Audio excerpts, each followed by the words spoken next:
अरू,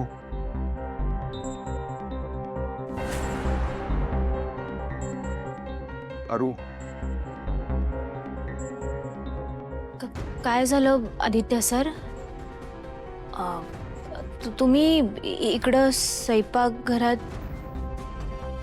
नाही काही हवंय का तुम्हाला? माझी बायको हवी आहे. उगाच काय बी बोलू नका. उगाच? अरू तू माझी बायको आहे. नवऱ्यासाठी तुला 2 मिनिटं नाही काढता येत का ग? हा? जेव्हा बघाव तेव्हा काम काम काम. जेवण झाल्यानंतर आईस्क्रीम खाल्लंस का तू? नंतर खाई. नंतर नंतर कधी?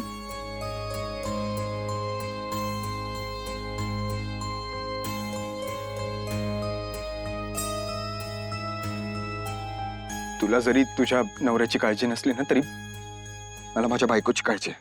आदित्यचं सांगितलं ना, मी खाईन नंतर.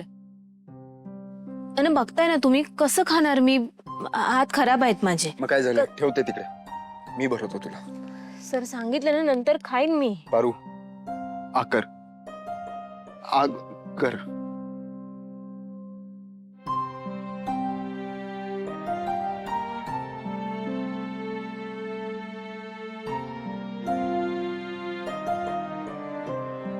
मी खाईन माझी माझी.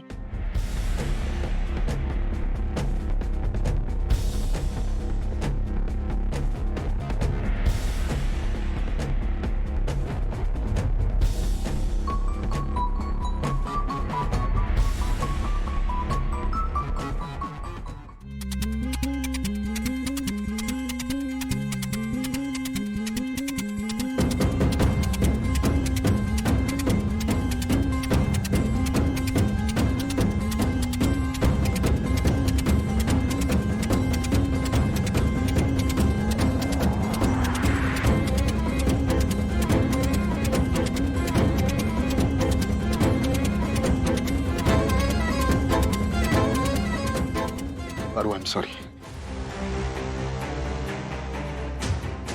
I am really sorry.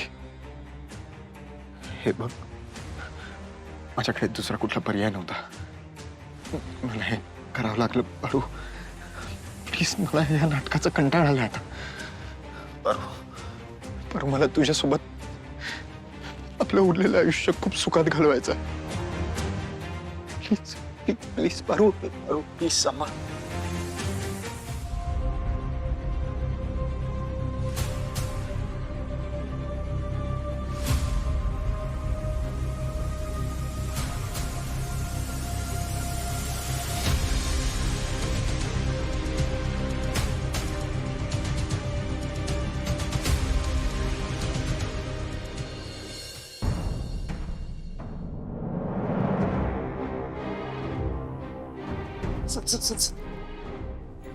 सावकाश सावकाश सावकाश.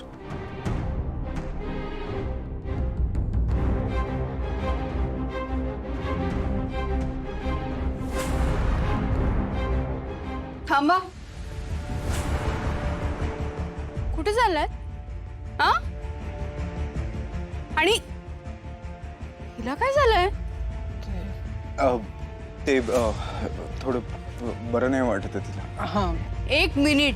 तुम्ही काय घेताय जबाबदारी? मग मारुती नाहीये का घरात? जा त्याला बोलवून आण. जा. दामिनी काकू, अहो तुम्ही इकडे काय करताय? आई बोलवताय तुम्हाला. आई ना तिकडे ऑनलाईन साड्यांची शॉपिंग करतायत. खूप छान साड्या आहेत. जा तुम्ही. काय? वहिनी माझ्यासाठी थांबलेत का शॉपिंग करायची? हो, म्हणूनच सांगते तुम्हाला, जा आणि शॉपिंग करा, नाही तर सगळं स्टॉक आउट होईल. हो, मी आलेच. हा हा. मी बघते ना इथलं. तुम्ही अजिबात काळजी करू नका. तुम्ही ना शॉपिंग करा. मी बोलवते मारुती मामाला. डोंट वरी. हो ना? जा. वहिनी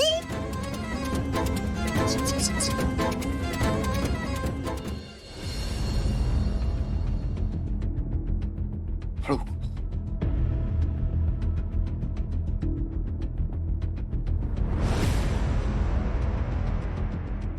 हळू दादा, हळू. सावकाश. हा.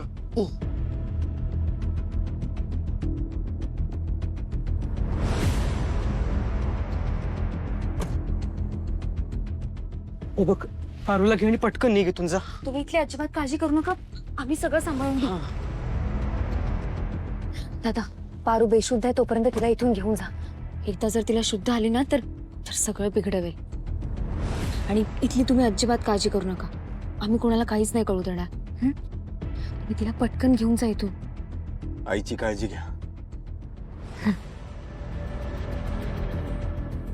बाय.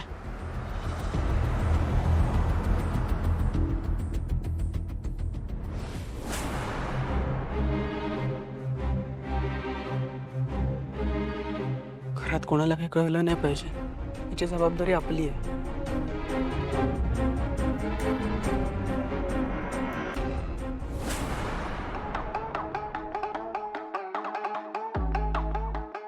तुम्हाला जेवढं प्लॅनिंग करायचंय तेवढं करा. तुमचा एक सुद्धा प्लॅन मी सक्सेसफुल होऊ नाही देणार. आदित्य, तुझं मी या घराच्या आत काही बिघडवू नाही शकत, कारण तुझी आई ती अहिल्या माझा सगळा डाव माझ्यावरच उलटे.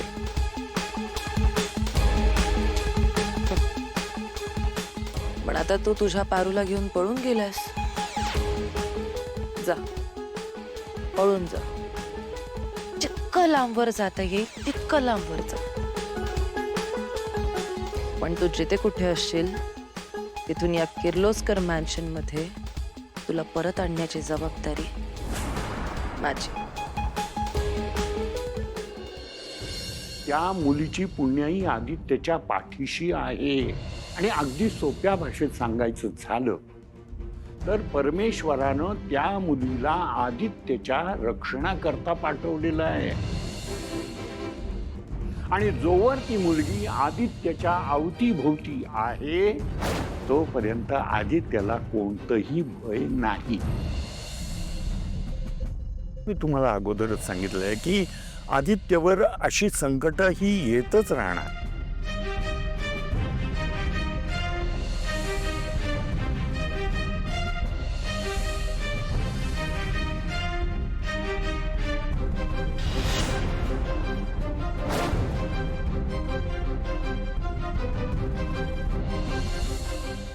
आदित्य,